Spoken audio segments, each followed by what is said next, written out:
Today, our first and essential task is to ensure that pledges of humanitarian assistance remain at least at the level of last year. You know that the needs remain enormous.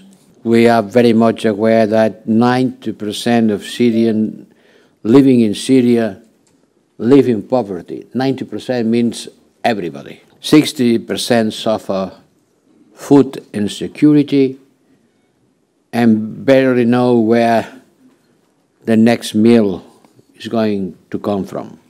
And the Russian war will increase food and energy prices, and the situation in Syria will become worse.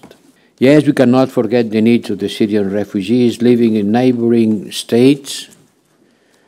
I mentioned Turkey, Lebanon, Jordan, Egypt, and Iraq. Nor we can't forget the needs of the hosting communities.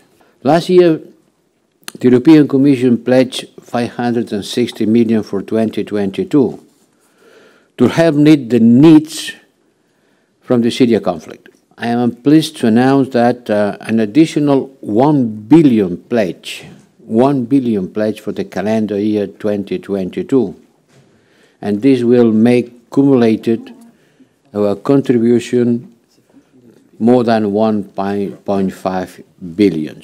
For 2023, the European Union will provide the same financial support, 1.56 billion.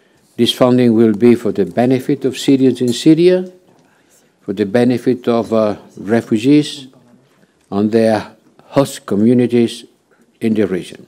Both Russia and the Syrian regime must understand, and this conference is the way for them to understand, that we will not reduce our commitment to UNSCR 2454 and the efforts of United Nations Special Envoy J. Pedersen. We will not relax our sanctions to maintain pressure on the Assad regime, nor normalize relations.